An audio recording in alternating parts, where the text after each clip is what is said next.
បងនេះទៅទៀតយើង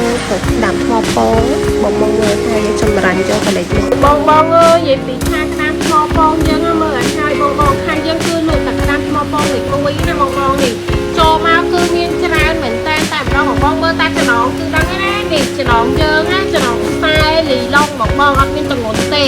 បងចង់បានខានយកទៅដាក់ហាង3គ្រាប់4គ្រាប់ឬក៏2គ្រាប់1គីឡូអីគឺយើងមានស្តុកគ្រប់ខានតែម្ដងតែសំខាន់គឺយើងធានាថាពងក្តាមយើងគឺក្តាមលេខ1បងណាក្តាមលេខ1តោះចង់ញ៉ាំធ្វើការកំងបានបងមិនថាបងដាក់ហាងមិនថាបងទិញព្រាយទេមានធ្វើម្ហូបជូនឲ្យដូចគ្នាណាបងពេលបងនៅពេលដែលក្តាមថ្មពងយើងតូចមួយចឹងគឺវាពងពេញស្ទប់ពេញខ្លួនចឹងបងឃើញអត់នេះឲ្យថាក្តាមថ្មពីខាងអូនគឺពងខាងល្អហ្មងញ៉ាំតែគឺអត់ខកបំណងទេបងអរគុណនេះខ្ញុំមកជួបជាមួយនឹងប្រភេទក្តាមថ្មពងពីខាងខ្ញុំម្ដងសម្រាប់នេះវិញគឺជាប្រភេទក្តាមថ្មពងខ្ញុំលេខ1ពង1ណាបងចង់បងនៅគាត់ចង់បានពងប្រភេទចាស់គឺគាត់អាចតពីខាងខ្ញុំបានអានេះយើងមកចំចំហុយស្រាប់ពេលចំហុយហើយគឺវាបែបនេះបងចឹងយើងវាប្រមូលសិនពីចាស់ជួលសម្រាប់បងនៅគាត់ទិញជាមួយប្រភេទក្តាមថ្មពងលេខ1យើងនេះហើយយើង free ធ្វើម្ហូបជូនសម្រាប់តែបងនៅគាត់ឃើញវីដេអូនេះណាបងនេះមួយក៏កំងក្តាមថ្មពង2គីឡូឆាបងមើលទៅអូយហើយស្លុកមកគឺល្អខ្លាំងហ្មងពងលេខ1បងតានេះឲ្យបងទិញទៅគឺខំហើយវាសួរបងទៅតែពងក្តាមនេះឲ្យបងសំខាន់គឺក្តាមធម្មជាតិណាបងនេះគេខាងវាសួរហើយអត់ទៅតែនេះ1គីឡូកន្លះហើយនេះវិញគឺយើងចំហុយខ្យងបារា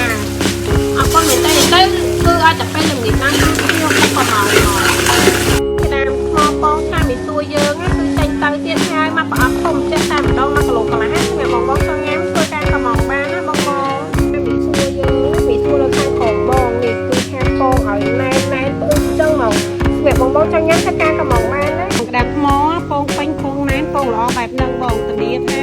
តម្លៃធូរថ្លៃខ្លាំងមែនតើបងតម្លៃវាខ្ញុំគិតថាសមរម្យបងព្រោះដោយសារពងគឺខ្ញុំចម្រាញ់យកតែពងណែនល្អបែបហ្នឹងយកមកលក់ទេបងឃើញណាគឺថាកំងគ្នាបានភ្លាមមានសុខទៀតបងឃើញទេពងគឺច្រើនល្អខ្លាំងមែនតើបងនេះធានាថាក្តាមយើងគឺបងយកតែញ៉ាំដឹងតែត្រូវចិត្តហ្មងព្រោះដោយសារក្តាមគឺទៅដល់ពេលពងលះបែបហ្នឹងហ្មងបងឃើញណានេះឃើញទេពងក៏មានខ្លាញ់ក៏មានខ្លាញ់លឿងខ្លាញ់សខ្លាញ់ខ្មៅឯងមានតែឆ្ងាញ់ដូចគ្នាពងឯងខ្លាញ់ឲ្យតែខ្ញុំផុសពីតាមថ្មពងហ្នឹងខ្ញុំក៏ចេះតែយល់ច្រឡំថាក្តាមនំប៉័ងរហូតបងអត់គឺក្តាមនំប៉័ងទេណាក្តាមថ្មឯណាមិនពងក្នុងស្រុកយើងណាបងមើលខ្លួនមើលស្នូកឲ្យច្បាស់ហើយបងគឺក្តាមថ្មមិនពងបងកុំយល់ច្រឡំថាគឺក្តាមនំប៉័ងណាបងពងឈ្ងុយចាញ់ខ្លាំងណាស់ដូចក្តាមនំប៉័ងក៏អត់ទេមិនចេះចង់វាយប្រហាក្តាមនំប៉័ងក៏ឲ្យប៉ុន្តែអវ៉ាន់ក្នុងស្រុកឆ្ងាញ់ខ្លាំងប៉ិតមែនមកតាមថ្មពងខាងខ្ញុំគឺពងអញ្ចឹងហ្មងឃើញអត់ពេញល្អខ្លាំងមែនតើហ្មងបងចង់ញ៉ាំអីក៏ហ្មងបាននេះយើងអត់ពុះទេមានក្តាមផ្លាប់ញៀវឲ្យពុះក្តាមផ្លាប់ញៀវឲ្យពុះទេបងចង់ពេលណាបានពុះយើងទៅបានខលមកអត់ទេបងអត់ពេញស្នូកមែនតើហ្មង